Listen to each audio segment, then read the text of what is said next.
There is deep concern over the highly unacceptable maternal and child mortality rates that have persisted globally, despite the fact that the United Nations Millennium Declaration 2000 established 8 Millennium Development Goals, which are expected to be met by 2015.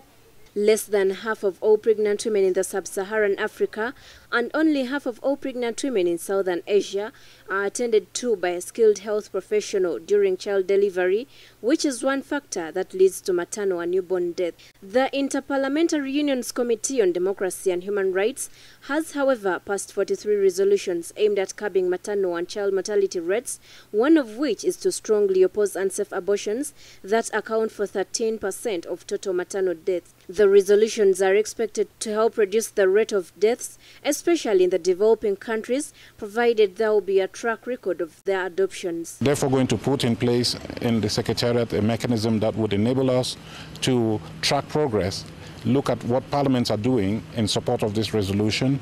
We are also going to continue to support parliaments to build their capacity to deal with mother and child health issues, in particular in Uganda, where we have such a program already. Deliberative functions of parliament. We should use that as a medium to sensitize our various communities to understand that women and children are victims and that they should be given proper help.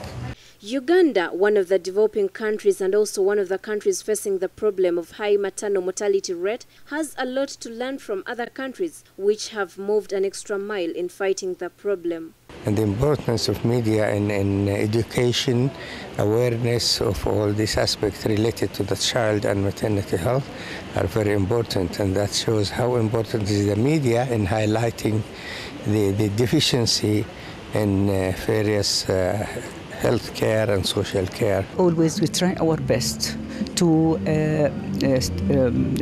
raise these issues in the parliament and push, if it needs laws and regulations, to put the law into action.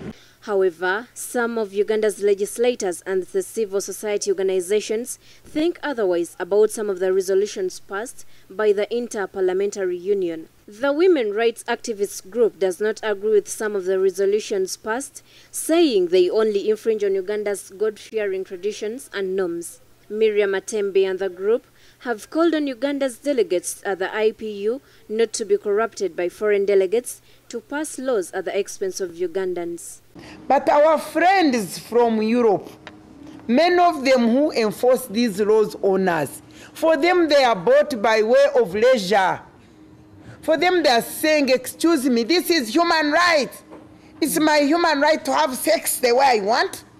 And when it ends in a baby, it's my human right to abort the baby. And they go into science. You know, science is, some big science is against godly principles. The reason why they are doing this is because the gay agenda, the ultimate goal of the gay agenda, is a new society, a new utopia, where there's absolutely no restriction on sexual activity. It's also time that we also market our positions that a society without values is a dead society. And our values are to treasure human life. Bushra Namirimu, NBS Television.